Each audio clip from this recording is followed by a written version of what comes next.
رسول اکرم نور مجسم شفیع معظم صلی اللہ تعالی علیہ وآلہ وسلم کی بے شمار اوصاف میں سے ان گنت خوبیوں میں سے ایک وصف اور خوبی کا تذکرہ کیا جائے گا، جس وصف اور خوبی کو شفاعت کے نام سے تعبیر کیا جاتا ہے، اور یہ وہ خوبی ہے جس کا فائدہ دنیا میں بھی ہمیں میسر ہے کہ ابھی عذاب کی وجہ سے ہمیں ختم نہیں کیا جا رہا، اور قبر میں بھی حاصل رہے گا، اور حشر میں تو بارے نیارے ہو جائیں گے۔ اور اس خوبی کی جب کامل برکت ظاہر ہوگی تو بندگان خدا آقا علیہ الصلوۃ والسلام کی خوبیوں کی اس ایک وصف کو یاد کر کے اپنی ساری گزری ہوئی زندگی پر پچھتائیں گے کہ اتنا بڑا اللہ نے اپنے محبوب علیہ السلام کو وصف دیا تھا، لیکن ہم پیمانوں میں ناپتے رہے، ہم ان کی شان کو تولتے رہے، ہمیں پتہ ہی نہیں چلا کہ اللہ نے اپنے محبوب علیہ السلام کو کس شان و عظمت سے اور کس مقام و مرتبہ سے نواز رکھا ہے۔ اسی لیے تو اعلیٰ حضرت علیہ رحمہ کہتے ہیں، فقط اتنا سبب ہے انعقاد بزم محشر کا، فقط اتنا سبب ہے انعقاد بزم محشر کا کہ ان کی شان محبوبی دکھائی جانے والی ہے، ورنہ حساب و کتاب کے لیے اللہ تعالی جل وعلا کو نہ تو 1000 سال کے دن کی ضرورت ہے اور نہ 50,000 سال کے دن کی ضرورت ہے۔ وہ تو کہتا ہے ان اللہ سریع الحساب، بے شک اللہ بڑا جلد حساب لینے والا، تیزی سے حساب کرنے والا ہے۔ وہ ایک لمحے میں سب کی نیکیاں اور گناہ تول دے اور سب کا حساب بے باک کر دے، سب کو ان کی خوبیاں اور خامیاں دکھا دے، یہ اس کی قدرت میں ہے، اور اس کی طاقت سے ایسی کوئی چیز باہر نہیں ہے۔ وہ علی کل شیء قدیر ہے، لیکن قیامت کے ایک دن کو دنیا کے 1000 سال جتنا طول دینا یا 50,000 سال جتنا طول دینا، اس کا مقصد یہ ہے کہ آج تک جن کی آنکھیں بند رہیں ان کی بھی آنکھیں کھل جائیں، اور جنہوں نے زندگی کے ماہ و سال میں اس محبوب مکرم کے اوصاف پر نظر نہیں دوڑائی، یہی سوچتے رہے کہ دیوار کے پیچھے کا علم ہے کہ نہیں ہے، یہی سوچتے رہے فلاں جانتے تھے فلاں نہیں جانتے، آج ان کی آنکھیں کھل جائیں۔ اصحاب رسول نے آقا علیہ السلام کی بارگاہ میں سوال کیا تھا، حضور قرآن کہتا ہے عَسَىٰ أَن يَبْعَثَكَ رَبُّكَ مَقَامًا مَحْمُودًا، کہ آپ کو رب ایسے مقام پر ٹھہرائے گا جس کی ہر کوئی تعریف کرے گا۔ حضور مقام محمود ہے کیا؟ تو آقا علیہ السلام کا فرمان صحیح بخاری میں ہے، فرمایا یحمدہ اہل الجمع کلہم، فرمایا یہ وہ مقام ہوگا جب حشر کے سارے لوگ میری تعریف کر رہے ہوں گے، دنیا میں کوئی مومن ہو یا کافر ہو، نیک ہو یا بد ہو، اچھا ہو یا برا ہو، اپنا ہو یا بیگانہ ہو، پہلا ہو یا بعد والا ہو، ہر مومن و کافر میری تعریف کر رہا ہوگا، اور ہر کوئی کہے گا کہ خدا نے ایسا محبوب بنایا ہے۔ تو فرمایا یہ وہ مقام ہے جسے مقام محمود کہتے ہیں، اور جہاں سارے جم والے اور لوگ جو ہیں وہ تعریف کریں گے. بس مہربانی بیٹھے، مہربانی گفتگو ذرا توجہ سے سنیں، مہربانی. تو گرامی قدر، اس مقام کو، مقام محمود کو جو چیز آشکار کرے گی، واضح کرے گی، ظاہر کرے گی، اس چیز کو آقا علیہ الصلوۃ والسلام کی شفاعت کے نام سے تعبیر کیا جاتا ہے. پہلے ذرا توجہ فرمائیے کہ اس میں ہمارا عقیدہ کیا ہے. خوارج کا شفاعت کے بارے میں یہ عقیدہ ہے کہ کوئی شفاعت نہیں ہوگی. وہ خارجی کہتے ہیں شفاعت کوئی نہیں ہوگی. معتزلہ کا عقیدہ یہ ہے کہ صغیرہ گناہ ان میں شفاعت ہو سکتی ہے، لیکن کبیرہ گناہوں میں شفاعت نہیں ہو سکتی. جس نے جو جرم کیا ہے اسے لازماً اس کی سزا بھگتنا ہے، اور پھر سزا بھگتنے کے بعد اگر سزا مکمل ہو جائے تو وہ جنت میں جا سکتا ہے. خوارج کہتے ہیں کہ ما للظالمین من حمیم ولا شفیع یطاع، ظالموں کا کوئی سفارشی نہیں ہوگا جس کی بات مانی جائے. اور معتزلہ کہتے ہیں کہ اللہ تعالیٰ نے فرمایا ان الذین آمنوا وعملوا الصالحات، جو ایمان لائیں اور نیک اعمال کریں، پھر فرمایا وہ جنت میں جائیں گے. اب جس نے ایمان کو قبول کر لیا، نیکی میں پیچھے رہ گیا، وہ سزا کا حقدار ہے. حالانکہ یہاں ظالمین سے مراد کافرین ہے، یعنی کافروں کے لیے کوئی سفارشی نہیں ہوگا. قرآن کی ایک آیت بھی یہ نہیں بتاتی کہ مومنوں کے لیے کوئی سفارشی نہیں ہوگا. تعلق ہے، آخرت سے تعلق نہیں. لیکن ہم اہل سنت و جماعت اس بات کے قائل ہیں کہ دنیا ہو یا آخرت، چھوٹے گناہ ہوں یا بڑے، یا رفع درجات کی بات ہو، ہر چیز میں شفاعت ہو سکتی ہے. اور یہ عقیدہ برحق ہے، خواہ وہ شفاعت بالاذن ہو، یا شفاعت بالمحبت ہو، یا شفاعت بالوجاہت ہو، تینوں جائز اور درست ہیں. اس کا تھوڑا سا مفہوم سمجھیے تاکہ بات سمجھنے میں آسانی ہو جائے اور آگے چل کے بات جو ہے وہ ذہن میں اتر جائے. دنیا ہو یا آخرت، دنیا اور آخرت کو تو ہم جانتے ہیں کہ دنیا وہ جس میں ہم رہ رہے ہیں، اور آخرت وہ جہاں حساب و کتاب ہوگا. صغیرہ گناہ ہوں یا کبیرہ، یعنی چھوٹے گناہ ہوں، جرم ہوں یا بڑے. اور پھر یہ ہے کہ شفاعت قابل اذن ہو. اذن کا مطلب کہ اللہ تعالیٰ اجازت دے کہ تو فلاں بندے کی سفارش کر سکتا ہے، اس کو کہتے ہیں شفاعت بالاذن. دوسری ہے شفاعت بالمحبت.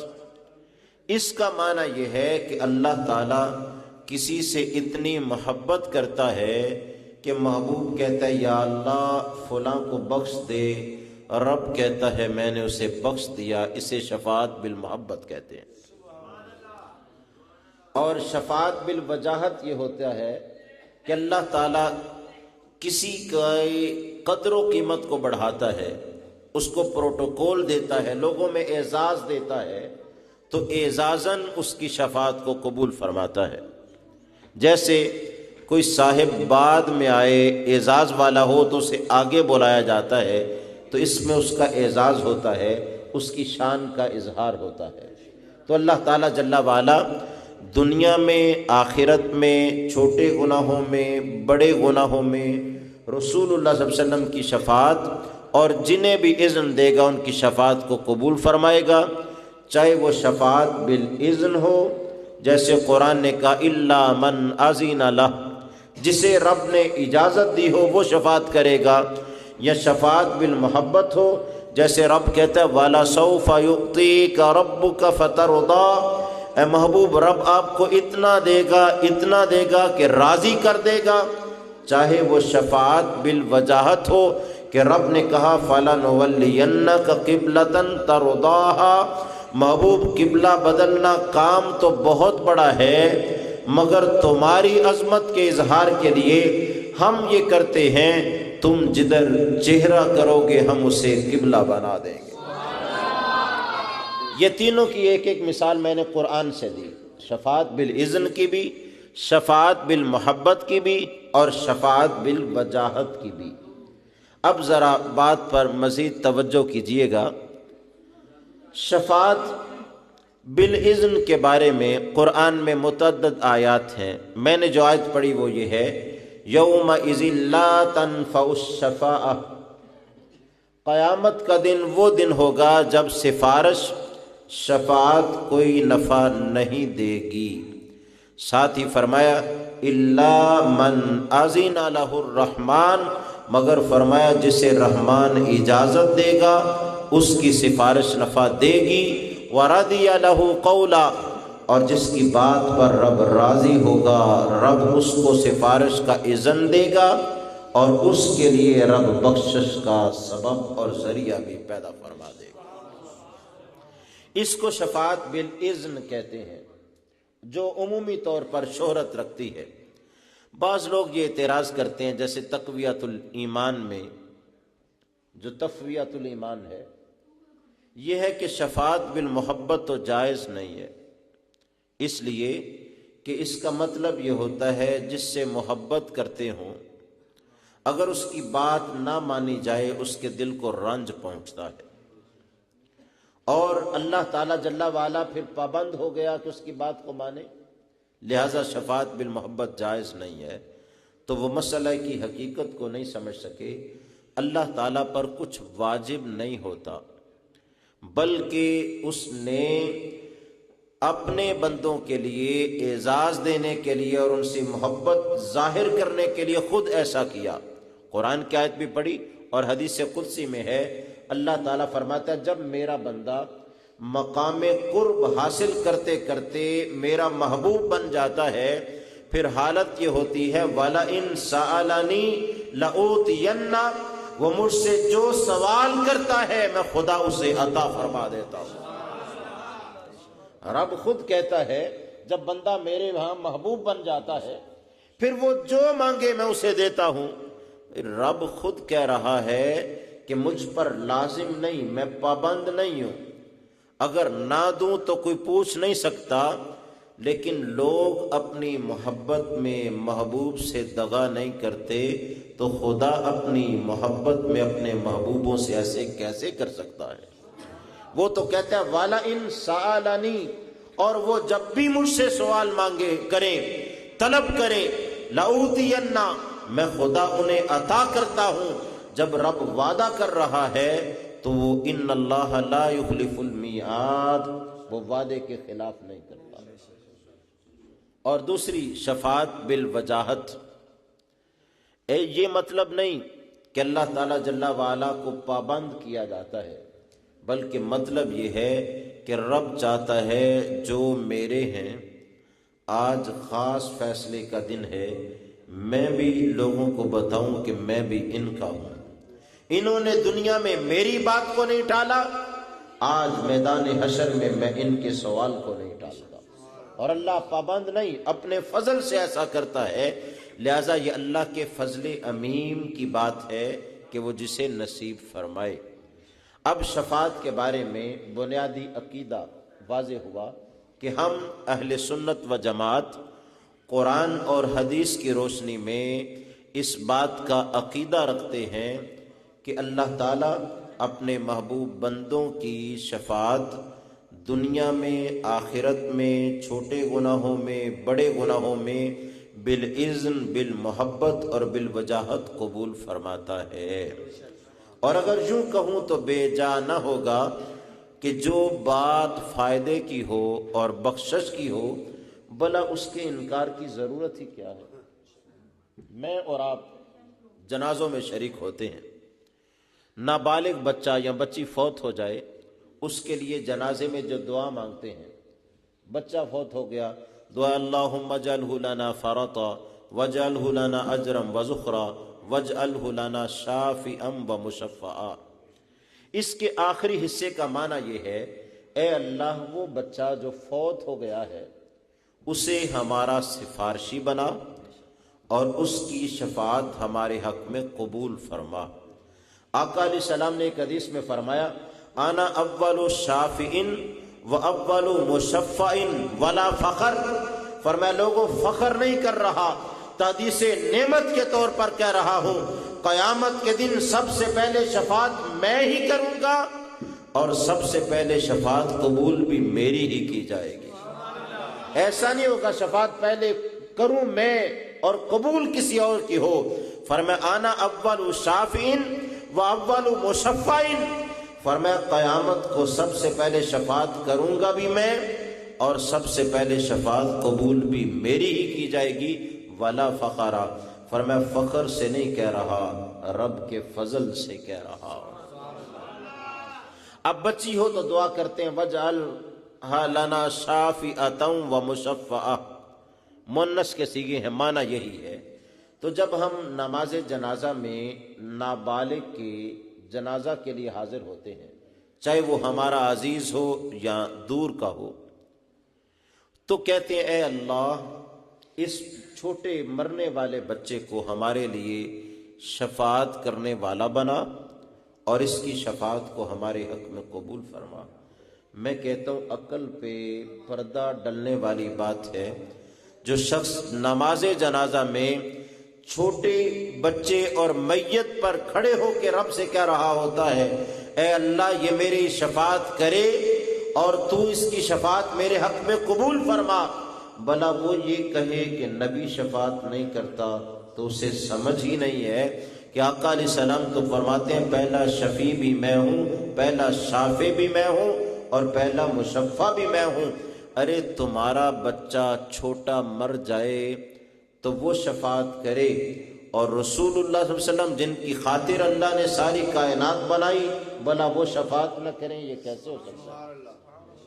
یہ تو میں نے سادی بات کہی تاکہ ذہن نشین ہو جائے اور بندہ کسی سے پوچھ سکے کہ یہ مرنے والا موت کے بعد جب اس کا جنازہ پڑھا جا رہا ہے، زندہ نہیں پڑا ہوا، اس وقت کہہ رہے ہو یا اللہ یہ میری شفاعت کرے اور تو شفاعت کو قبول کر، اور سب اس دعا کو پڑھتے ہیں، لیکن رسول اللہ صلی اللہ علیہ وسلم کی شفاعت کے بارے میں ایسے معاملات اور ایسے ذہن رکھنا کہ وہ کر نہیں سکتے، وہ مجبور ہیں، انہیں پتہ ہی نہیں کہ اللہ تعالیٰ جل وعلا نے اپنے محبوب علیہ السلام کو کن رحمتوں اور برکتوں سے نواز رکھا ہے۔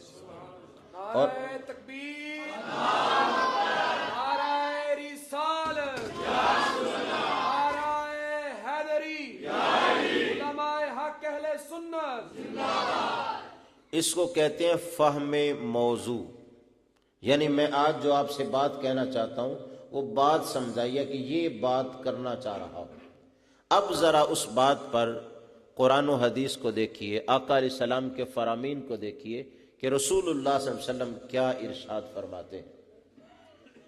آقا علیہ السلام نے ارشاد فرمایا، جامع ترمذی میں ہے، فرمایا من کان لہ فرطان، اسی بات سے بات کو آگے لے جاتا ہوں، فرمایا جس کے دو چھوٹے بچے فوت ہو جائیں، دو چھوٹے بچے فوت ہو جائیں، وہ قیامت کے دن اپنے باپ کی ماں کی شفاعت کریں گے۔ حضرت عائشہ صدیقہ رضی اللہ تعالی عنہا نے پوچھا یا رسول اللہ صلی اللہ علیہ وسلم اگر من کان لہ فرطن، اگر کسی کا ایک بچہ فوت ہوا ہو، وہ آقا علیہ السلام نے فرمایا جس کا ایک بچہ فوت ہوا ہو چھوٹا نابالغ، فرمایا وہ بھی اپنے باپ کی اور ماں کی شفاعت کرے گا اور اللہ ماں باپ کی شفاعت قبول فرما کے ان کی بخشش فرما دے گا۔ اب کسی نے کہا یا رسول اللہ صلی اللہ علیہ وسلم جس کا کوئی بچہ فوت ہی نہ ہوا ہو، تو آقا علیہ السلام نے فرمایا جس کا کوئی نہ ہو میں محمد ربی اس کا ہوں۔ فرمایا اس لیے کہ میری امت کو میرے رخصت ہونے سے جو رنج پہنچا ہے اس سے تو زیادہ کسی بات پر رنج نہیں پہنچ سکتا۔ فرمایا لن یصابوا بمثلی، فرمایا جس کا کوئی نہ ہو میں خدا کا رسول اس کا ہوں۔ اب دیکھیے تو صحیح، رسول اللہ صلی اللہ علیہ وسلم نے بچے سے بات شروع کر کے اپنے تک بات پہنچائی، تو آج میں نے بھی اسی ترتیب کے ساتھ بچے سے بات شروع کی اور رسول اللہ صلی اللہ علیہ وسلم کی ذات تک بات کو لایا، تاکہ اس ترتیب کو بھی رکھا جائے اور بات کو سمجھنا آسان ہو جائے۔ اب سنیے کہ کریم آقا علیہ السلام کی طبیعت، مزاج، امت کے ساتھ محبت، ہمدردی کا پہلو، لوگوں کی بخشش سے دلچسپی، اہل ایمان کے لیے رفعت درجات کی خواہش کس قدر زیادہ تھی۔ کریم آقا علیہ السلام نے فرمایا لِكُلِّ نَبِيٍّ دعوۃ مستجابۃ قد دعا بها، فرمایا صحیح مسلم میں یہ الفاظ ہیں، فرمایا ہر نبی کو اللہ تعالیٰ جل وعلا نے کہا کہ یوں تو میرا اور تیرا خاص تعلق ہے، لیکن آج اس تعلق میں ایک میں تمہیں خاص بات کہنا چاہتا ہوں، وہ یہ ہے کہ خاص دعا کرو، اور پہلے گارنٹی سے کہہ رہا ہوں جو دعا کرو گے میں خدا قبول فرماؤں گا۔ آقا علیہ السلام نے فرمایا قد دعا بہا، ہر نبی نے دعا کر دی۔ آج کسی کو یہ اختیار ہو کہ مانگو کیا مانگتے ہو تو فوراً دعا کرتا ہے، اور حج و عمرہ کے لیے جانے والے پوچھتے ہوتے ہیں کہ حدیث شریف میں ہے کعبۃ اللہ پر پہلی نظر پڑے گی تو دعا مقبول ہوگی، بتاؤ کیا دعا مانگی؟ حضرت امام اعظم ابو حنیفہ علیہ رحمہ کے پاس جب لوگ آ کے پوچھتے تھے، آپ کہتے تھے پہلی نظر پر یہ دعا مانگو، ربنا آتنا فی الدنیا حسنۃ وفی الآخرۃ حسنہ وقنا عذاب النار، کہنے لگے دنیا کی بلائی، آخرت کی بلائی، دوزخ سے بچنا، جنت میں داخلہ، سب کچھ اس میں آ جاتا ہے۔ لوگ پوچھتے ہیں بڑے اہتمام سے، اور پوچھنا بھی چاہیے کہ ایسا مبارک موقع ملا ہو تو اسے ضائع کیوں کیا جائے۔ آقا علیہ السلام فرماتے ہیں ہر نبی پر ایک وقت آیا کہ رب العزت نے کہا آج کوئی خاص دعا مانگو، جو مانگو گے وہ دے دوں گا۔ فرمایا قد دعا بہا، 1,24,000 کم و بیش انبیاء علیہ السلام میں سے ہر کسی نے اس موقع سے فائدہ اٹھا کے دعا کی، اور جو دعا انہوں نے کی اللہ تعالیٰ جل وعلا نے اس کو پورا فرما دیا۔ آقا علیہ السلام فرماتے ہیں پھر ایسا ہوا رب نے مجھے کہا اے میرے محبوب آج تم بھی کوئی خاص دعا مانگو، اور جو مانگو گے عطا کروں گا۔ یوں تو کیفیت ہی جدا تھی، آقا علیہ السلام کی زبان وحی کی ترجمان تھی، اور یہ محبوب خدا اپنی مرضی سے تو کبھی بولے ہی نہیں تھے، اور رب العزت نے فرمایا وما ينطق عن الهوى، فرمایا میرا محبوب اپنی مرضی سے بولتا ہی نہیں، ان ہوا الا وحی یوحی، فرمایا یہ تو لب ہی تب کھولتا ہے جب رب وحی فرماتا ہے۔ یہاں اجابت کی بات ہی کیا نرالی تھی، یہاں قبولیت ہی کتنی اعلیٰ تھی، لیکن رب العزت نے کہا محبوب کوئی خاص دعا مانگو۔ آقا علیہ السلام کہتے ہیں جب مجھے کہا نا، میں نے کہا مالک وہ خاص دعا ابھی مانگنی ضروری ہے؟ اللہ تعالیٰ نے کہا نہیں محبوب کوئی حد مقرر نہیں ہے، یہ نہیں ہے کہ اس آخر کے 3 دن ہیں یا 2 دن ہیں، محبوب جب چاہو مانگ لو۔ کہا مولا میں نے اس دعا کے لیے قیامت کے دن کا انتخاب کر لیا۔ اللہ تعالیٰ نے کہا محبوب جاؤ میں نے تمہیں یہ اختیار دیا، قیامت کو کر لینا۔ آقا علیہ السلام نے کہا مالک میں نے وہ دعا امت کے لیے کرنی ہے۔ کہا امت کے لیے کر لینا۔ کہا اے مالک پھر اس دعا میں میں نے امت کی شفاعت کرنی ہے۔ رب نے کہا محبوب تم دعا کرتے جانا میں عطا کرتا چلا جاؤں۔ اور حدیث کے الفاظ کیا ہیں؟ آقا علیہ السلام فرماتے ہیں لِكُلِّ نَبِيٍّ دَعْوَةٌ مُسْتَجَابَةٌ قَدْ دَعَا بِهَا، فرمایا ہر نبی کو ایک خاص قبولیت والی دعا اللہ نے دی، اور جو ہی اختیار ملا اس نبی نے دعا کی، معاملہ حل ہو گیا۔ وَأَنَا اخْتَبَعْتُ دَعْوَتِي شَفَاعَةً لِأُمَّتِي یوم القیامہ، فرمایا مجھے رب نے کہا محبوب کوئی خاص دعا مانگو۔ میں نے کہا مالک خاص دعا تو پھر قیامت کے لیے چھپا لیتا ہوں۔ رب نے کہا چھپا لو۔ محبوب کیا کرو گے؟ کہا انا اختبأت دعوتی شفاعۃ لامتی یوم القیامہ، اے میری امت میں نے خاص دعا قیامت کے دن تمہاری شفاعت کے لیے محفوظ کر لی ہے۔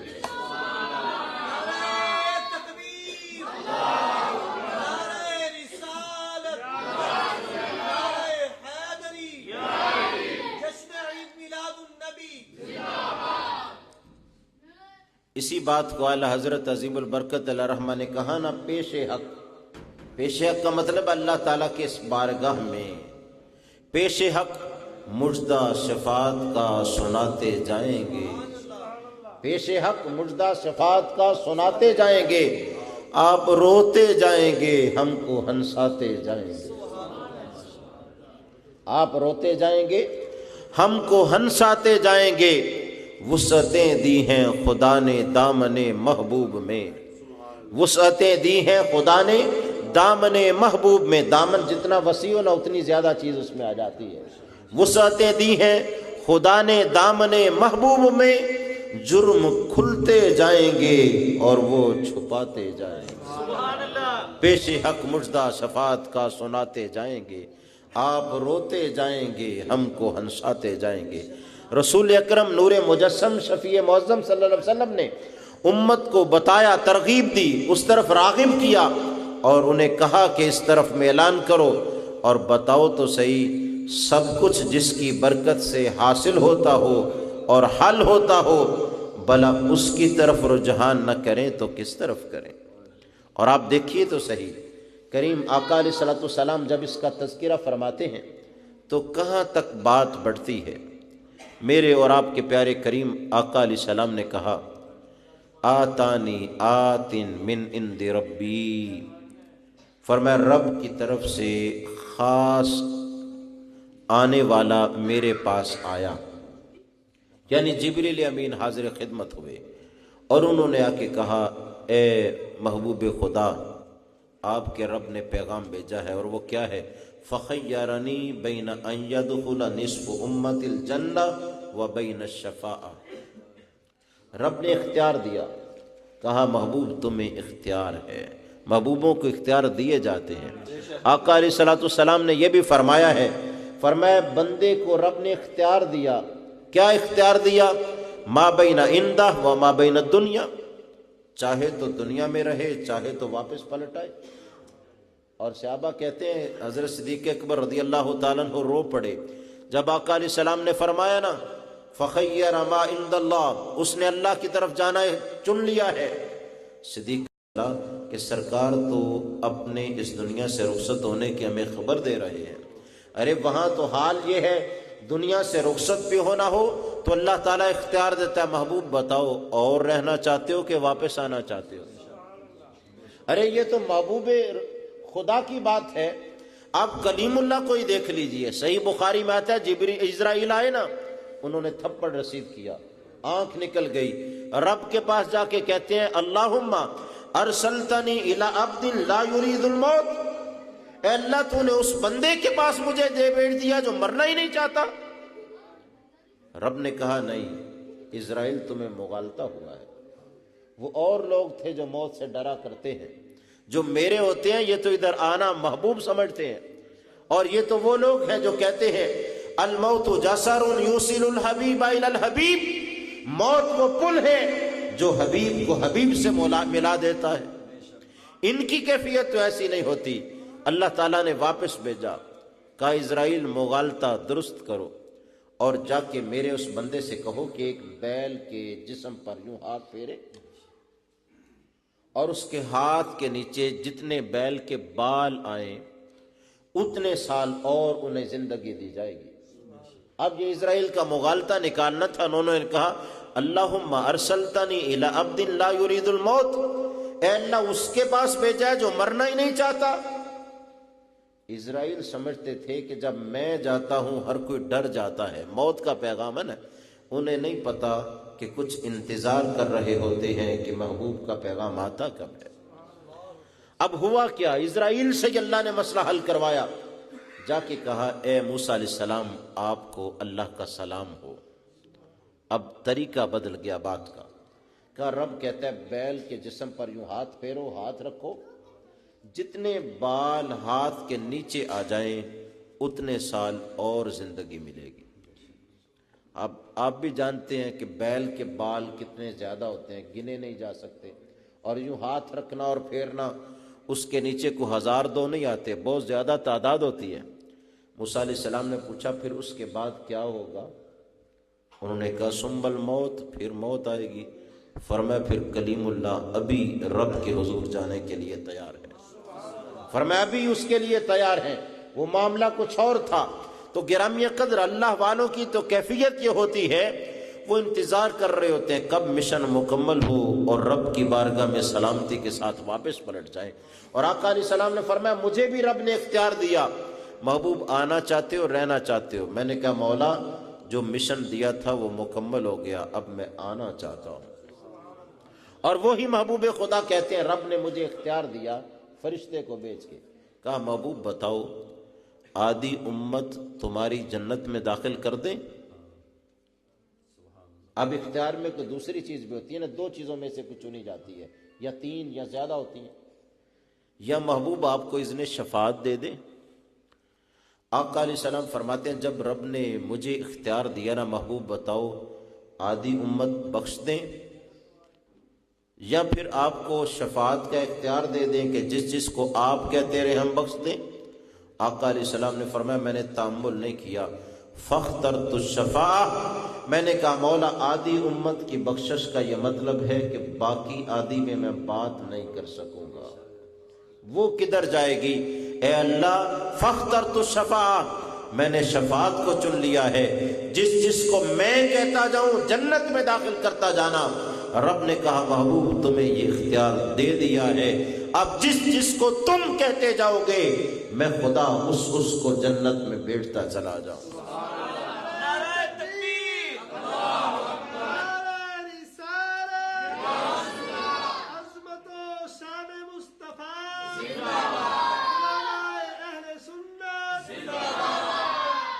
آقا علیہ الصلوۃ والسلام نے اسی شفاعت کے باب میں ہی ارشاد فرمایا لوگوں حالت یہ ہوگی جب رب کے حضور میں سجدہ ریز ہو جاؤں گا اور جتنی دیر رب کو منظور ہوگا وہ مجھے سجدہ میں رہنے دے گا، پھر میرا رب کہے گا یا محمد صلی اللہ علیہ وسلم ارفع رأسک سل تؤتا واشفع تشفع وقل یسمع لک، رب کہے گا محبوب سر کو سجدے سے اٹھاؤ تو صحیح، آپ کہو تو صحیح سنا جائے گا، مانگو تو صحیح دیا جائے گا، سوال تو کرو پورا کیا جائے گا، محبوب کچھ طلب تو کرو عطا کیا جائے گا، مانگو تو صحیح۔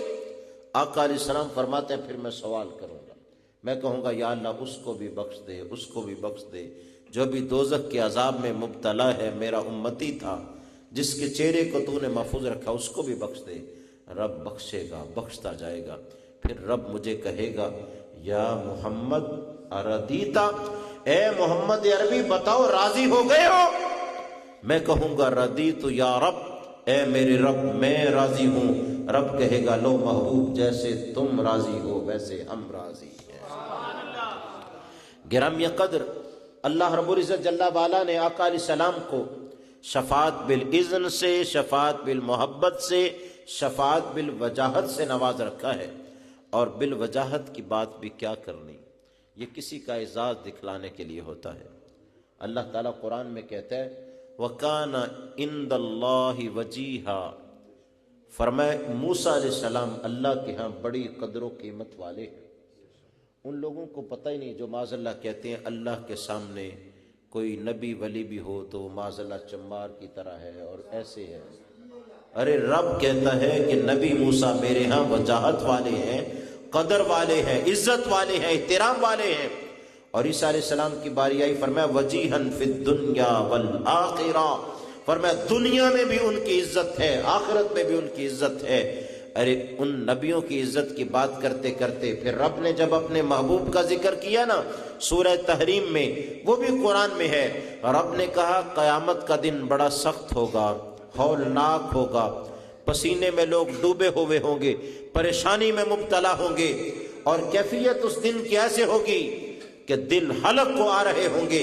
یوم یفر المرء من اخیہ وامہ وابیہ وصاحبتہ وبنیہ، لوگ بائی بائی سے بھاگ رہے ہوں گے، اولاد ماں باپ سے، ماں باپ اولاد سے بھاگ رہی ہوگی، نفسی نفسی کی کیفیت ہوگی۔ ہیبت و جلال یزدی کے پیش نظر ہر شخص تھرا رہا ہوگا، کانپ رہا ہوگا، گھبراہٹ میں مبتلا ہوگا۔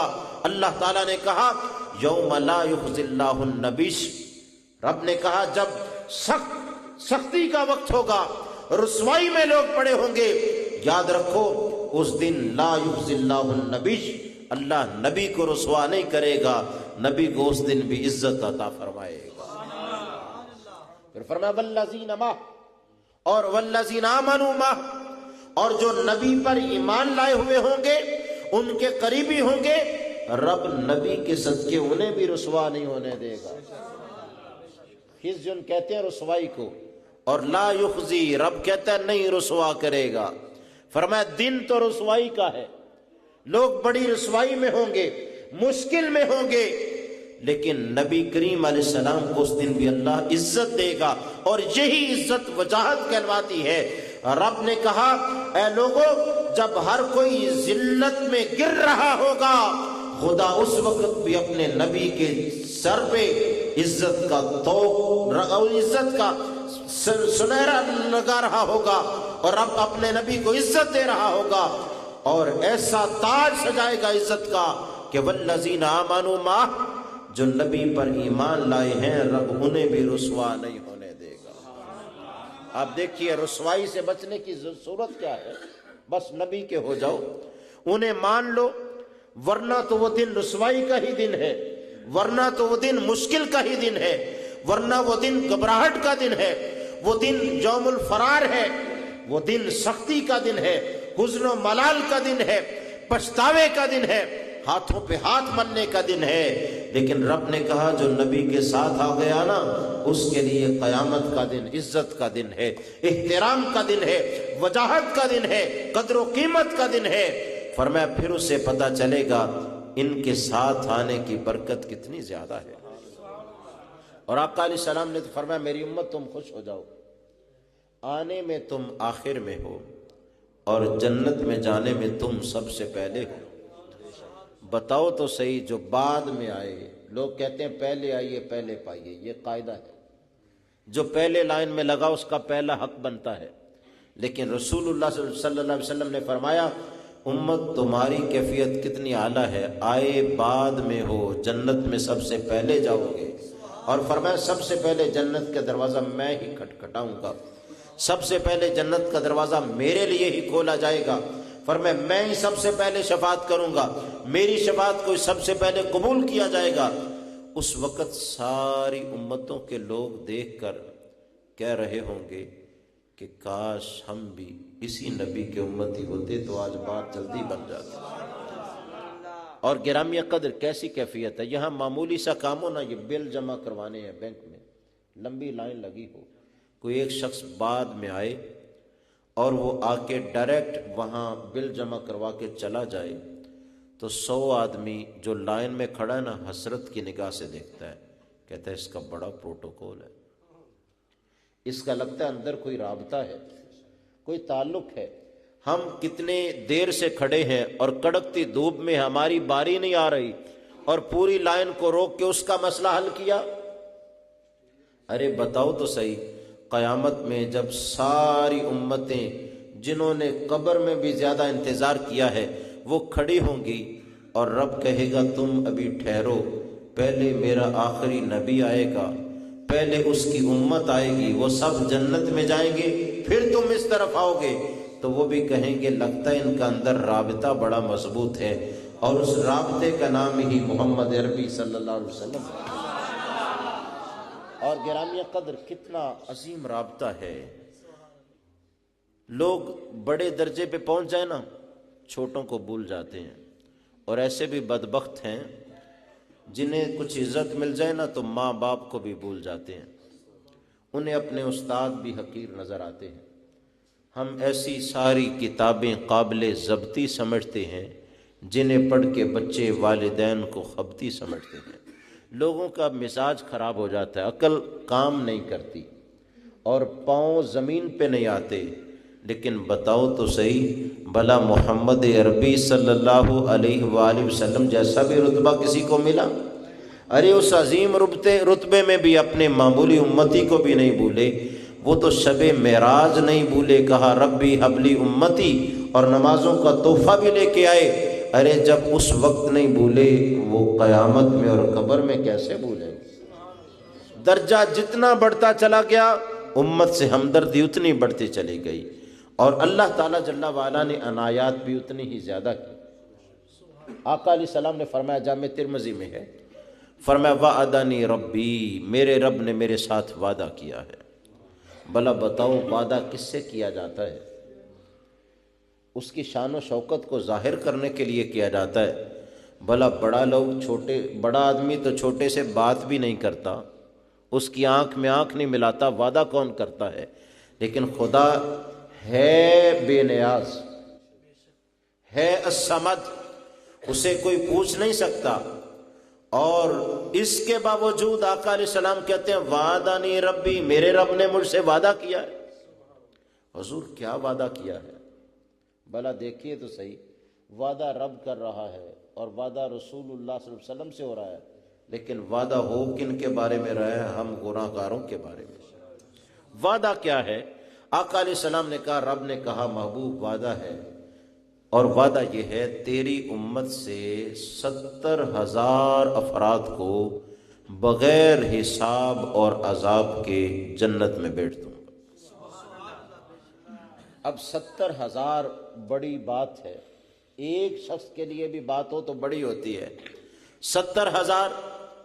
آقا علیہ السلام نے کہا رب نے وعدہ کیا نا، تو میں نے انتظار کیا، مولا امت کی کثرت اتنی کہ قیامت کو ساری امتوں کی صفیں 40 اور میری اکیلی امت کی صفیں 80، اور بخشش کے لیے بغیر حساب و عذاب کے 70,000۔ تو آقا علیہ السلام فرماتے ہیں رب نے کہا ما کلی الفن 70 الفا، اے محبوب ہر 1,000 کے ساتھ ساتھ 70,000 کو اور بخش دوں گا۔ اب یہ تعداد بن گئی 49 لاکھ، بہت بڑی تعداد ہے، 70,000 سے 49 لاکھ تک پہنچ گئی، لیکن ہے تو محدود، لمٹ ہے نا۔ ابھی مردم شماری ہوئی ہے تو ہم گجرانوالہ کی آبادی کا جو مردم شماری میں حساب پڑھتے ہیں، صرف گجرانوالہ میں حالیہ آبادی 50 لاکھ سے زائد ہے۔ تو اس حساب سے دیکھا جائے ساری دنیا کے بھی مسلمان پڑے ہیں، 1 ارب 60 کروڑ سے زیادہ مسلمان آج کے دن دنیا میں آباد ہیں، اور پہلے 1400 سال گزر گئے، بعد میں خدا جانے کتنا وقت آئے گا۔ اس حساب سے دیکھا جائے تو 49 لاکھ معمولی بات بنتی ہے، گجرانوالہ بھی پورا نہیں ہوتا۔ تو آقا علیہ السلام نے کہا محبوب اللہ کی بارگاہ میں، یا اللہ محبوب کے ساتھ اور حساب و کتاب سے، بھلا محبوبوں سے تو حساب نہیں ہوتے نا۔ تو رب نے کہا محبوب لوگوں کو بھی سمجھانا تھا اور تمہیں بھی عطا فرمانا تھا، جہاں تک لوگوں کی بات ہے میں نے بتا دیا، محبوب جہاں تمہاری بات ہے یہاں تو بات ہی نرالی ہے۔ اور پھر کیا کیا؟ یہ تو حساب ہو گیا، بعض روایات تفصیلی ہیں، اس میں ایک کے ساتھ 1000 یا 70,000 کی بہت زیادہ تفصیل ہے، لیکن یہ روایت میں جامع ترمذی سے پڑھ رہا ہوں۔ آقا علیہ السلام کہتے ہیں جب میں نے گزارش کی نا، یعنی الفاظ میں نہیں ہے، یہ گزارش وہ ہے جو دل کے ساتھ ربط ہے، یہ وہ گزارش ہے کہ جو حالت نماز میں یوں چہرہ اٹھایا تھا نا، تو رب نے کہا قد نرا تقلب وجہک فی السماء، محبوب قبلہ بدلنا چاہتے ہو، تم نے یوں نظر اٹھا لی، اتنا ہی کافی ہے، لب نہ ہلاؤ، قبلہ بدل لو، کہنے کی بھی ضرورت نہیں۔ آقا علیہ السلام کہہ رہے مولا 70,000 اور پھر ضرب 70 49 لاکھ، امت تو بہت زیادہ ہوگی۔ رب نے کہا محبوب امت کا غم نہ لو، تم جیسے کہتے ہو کر لیں گے۔ کہا نہیں مولا کیسے، تمنا ہوتی ہے نا کوئی بات کھل جائے۔ تو آقا علیہ السلام فرماتے ہیں پھر ہوا کیا، یوں چلو برے وسلاس حسیات من حسیات ربی، رب نے کہا محبوب اتنے اور جنت میں ڈال دوں گا، اتنے اور 3 بار ایسے کیا۔ اب چلو برنا 3 بار ایسے کرنا یہ اتنا بے حساب ہے کہ آج تک ماہرین ریاضی، کیلکولیٹر والے اور شمار، احصاء اور گنتی کرنے والے آج تک نہیں بتا سکے 1400 سال میں کہ یہ کتنی تعداد ہے، اور بتائیں گے بھی کیسے۔ پہلی بات تو یہ ہے کہ اللہ تعالیٰ ہاتھ پاؤں سے ان اعضاء سے پاک ہے، یہ باتیں سمجھانے کے لیے ہوتی ہیں، اللہ تعالیٰ جل وعلا کا کوئی عضو نہیں ہے۔ اور دوسری بات، کوئی کیا حساب کرے گا؟ حساب تو اس کا کیا جاتا ہے نا جس کی کوئی مثل ہو، کوئی مثال ہو، اور رب وہ ہے لیس کمثلہ شیء، اس کی مثل تو کچھ ہے ہی نہیں۔ بس اتنا سمجھ لو کہ قرآن میں رب العزت نے کہا ہے کہ وما قدر اللہ حق قدری، سورہ زمر میں اللہ قیامت کو کہے گا لوگو تم نے میری قدر کا حق ہی ادا نہیں کیا۔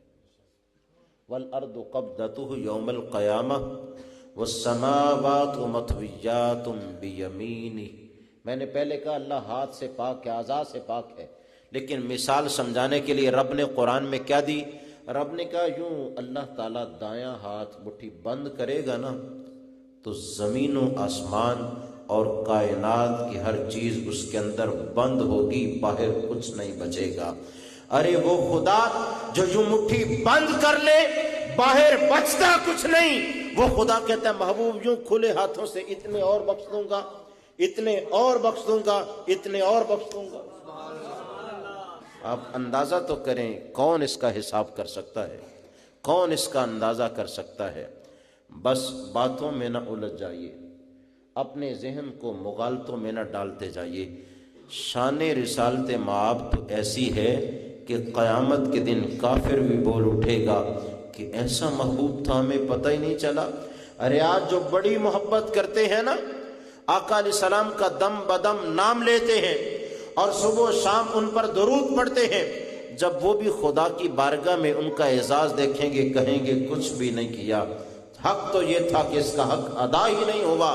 یہ محبوب خدا تو ایسے ہیں سب کچھ انہی پر نچھاور کرتے جاتے تو تب بھی حق ادا نہیں ہوتا تھا۔ آج لوگ گنتی میں پڑے رہتے ہیں، یہاں تک ہے وہاں تک نہیں، یہ پتہ ہے وہ پتہ نہیں۔ انہیں کہو تم نے کس سے محبت کی ہے؟ یہ تو محبوب خدا ایسے نہیں ہے جن کا کوئی حساب ہو سکے۔ ان کو تو اللہ جو عطا کرتا ہے، وعدہ کرتا ہے، اس وعدے کی عطا کا بھی آج تک حساب نہیں ہو سکا۔ اور گرامی قدر آقا علیہ الصلوۃ والسلام کو امت سے بڑا تعلق ہے، انس ہے، پیار ہے، محبت ہے، شفقت ہے، عطفت ہے، رافت ہے، اتنی زیادہ کہ رب العزت جل وعلا نے کہا اے میری مخلوق تم کیسی امت ہو، میں نے اور بھی امتیں بھیجی ہیں اور بھی نبی بھیجے ہیں، لیکن یہ نبی ایسا ہے عزیز علیہ ما عنتم، کانٹا تمہیں چبھے چبھن یہ محسوس کرتا ہے، حریص علیکم، یہ تمہیں جنت سے نیچے نیچے داخلے پر کسی چیز پر راضی نہیں ہوتا، بالمؤمنین رؤوف الرحیم، اور مومنوں پر تو اتنا نرم دل ہے، رافت و رحمت والا ہے، کوئی تکلیف بھی پہنچ جائے تو اس کا بدلہ نہیں لیتا، معاف کرتا چلا جاتا ہے۔ اور وہ محبوب خدا خود بھی معاف کرتے ہیں، قیامت کو بھی معاف کرواتے جائیں گے۔ اور گرامی قدر آج کی ہماری محفل میلاد مصطفیٰ صلی اللہ علیہ وسلم، آقا علیہ السلام کی بارگاہ میں یہ نذرانہ ہے، ہدیہ ہے، ایک تحفہ ہے، اور امتی اس بارگاہ میں کیا پیش کر سکتا ہے؟ ہمارا ہے ہی کیا؟ سب کچھ ان کے صدقے سے ہے، ان کے توسل سے ہے۔ وہ جو نہ تھے تو کچھ بھی نہ تھا، وہ جو نہ ہو تو کچھ بھی نہ ہو، وہ جان ہے جہان کی، جان ہے تو جہان ہے۔ ہمارا تو ہے ہی کچھ نہیں، سب کچھ انہی کے صدقے سے ہے۔ یہ دم و قدم میں بہاریں، نبض ہستی میں تپش، اور وجود عالم میں حرارت، سب ان کے وجود مسعود کی برکت سے ہے۔ ارے پیش تو وہ کرے جس کا کچھ اپنا ہو، ہمارا تو اپنا کچھ ہے ہی نہیں۔ حضور یہ تن من دن سب کچھ آپ کا مرہون منت ہے۔ اے رسول مکرم، ہم آپ کے احسانات کے بوجھ تلے دبے ہوئے ہیں، بس آپ کی بارگاہ میں استشفا کرتے ہیں آپ کے صحابی حضرت سواد بن قارب کی طرح، شاعر تھے، قادر الکلام تھے، آقا علیہ السلام کے سامنے آپ کی نعت پڑھ رہے تھے، اور نعت کا انہوں نے جو مقطع پڑھا نا، جس میں شاعر اپنا نام لاتا ہے، آخری شعر مطلع ہوتا ہے پہلا، تو اس کیا کہتے ہیں، سرکار نے سنا تو سرکار خوش ہو گئے، شاد ہو گئے۔ آج ہم بھی وہی کہتے ہیں تاکہ ہم پر بھی حضور خوش ہو جائیں تو ہمارا کام بن جائے۔ انہوں نے کہا کن لی شفیعن یوم لا ذو شفاعت سواک بمغن ان سواد ابن قارب، کہنے لگے حضور ساری باتوں کا نچوڑ یہی ہے، کن لی شفیعن، آپ میرے شفیع بن جانا، یوم لا ذو شفاعہ، جس دن کوئی شفیع نہیں بنے گا سوا کا آپ کے سوا، بمغن ان سواد ابن قارب، حضور سواد بن قارب کو بخشوا دینا جس دن اور بخشوانے والا کوئی نہیں ہوگا، حضور ان کا شفیع بن جانا میرا جب کوئی اور شفیع نہیں بنے گا۔ آج ہم بھی استشفاء کرتے ہیں، اے رسول مکرم، ہم گناہگار سیاکار امتی آپ کے سامنے نہ سر اٹھا سکتے ہیں، نہ نظریں اٹھا سکتے ہیں، شرمندہ ہیں، لیکن حضور یہی دعا کرتے ہیں کہ آپ ہماری سفارش کروا دیں، حضور ہمارے گناہوں کو معاف کروا دیں، بلکہ بغیر حساب و عذاب ہمیں جنت میں داخلہ عطا فرما دیں، اور رب کی بارگاہ میں ہماری سفارش کریں۔ اے حضور شاہان دنیا اپنے منگتوں کو خالی نہیں لٹاتے، تو آپ اپنے منگتوں کو خالی کیسے لٹا سکتے ہیں؟ حضور رحم فرمائیے گا، رب کے حضور ہماری شفاعت کیجیے گا تاکہ اللہ اپنے فضل سے ہمیں بخش دے اور یہ محفل پاک ہماری بخشش کا ذریعہ بن جائے۔ اے مالک الملک، آقا علیہ السلام کی شفاعت سے مالا مال فرما، فضل و احسان سے نواز، اس محفل کو کرنے والے، شرکت کرنے والے سب کو اے اللہ اجر جزیل عطا فرما، اور آقا علیہ السلام کی شفاعت سے مالا مال فرما، آمین وما علیہ الا البلاغ۔